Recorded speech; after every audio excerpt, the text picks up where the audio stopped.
ప్రభునందు ప్రియమైన వాళ్ళారా, ఈరోజు దేవుడు యెషయా ప్రవక్త ద్వారా మనతో ఒక మాట మాట్లాడుతున్నాడు.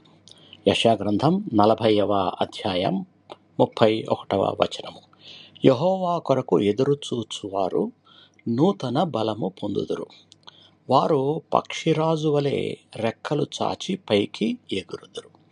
వారు పరిగెత్తినను సొమ్మసిల్లరు, నడిచినను అలయరు.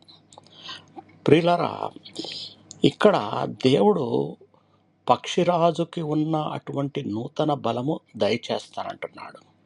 పక్షిరాజుకున్న స్పెషాలిటీ ఏంటంటే, ఏదన్నా పరిస్థితులు వచ్చినప్పుడు లేదా ఏదన్నా వర్షము తుఫాను వచ్చినప్పుడు అది పైకి ఎగురుతుంది. ఏది ఆ మేఘాల కంటే కూడా పైకి ఎగిరి ఉన్న పరిస్థితుల్ని అధిగమించి పైకి వెళుతుంది. అలాగా దేవుడు కూడా మనకు నూతన బలాన్ని దయచేస్తారంటున్నాడు.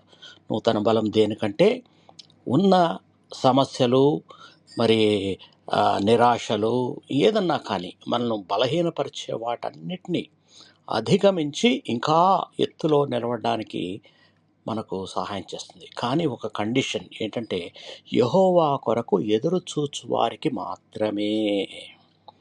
నీవు యెహోవా కొరకు ఎదురు చూడడం అంటే ఆయన మాటల్ని నీవు వినడం, వాటిల్ని అనుసరించి నడవడం, ఆయన చిత్తానికి లోబడి ఉండడం.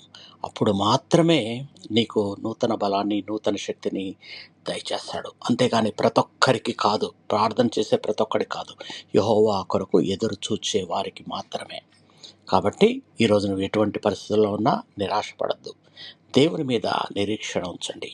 ఆయన మీకు నూతన బలాన్ని, ధైర్యాన్ని దయచేస్తాడు. ప్రార్థన చేసుకుందాం. కృపా సత్య సంపూర్ణుడా, కనికరము గల తండ్రి, ఈ దినము తండ్రి ప్రవక్త అయిన యెషయా ద్వారా మీరు మా కొరకు రాసి ఉంచిన వాక్యాన్ని జ్ఞాపకం చేసినందుకు మీకు వందనాలు.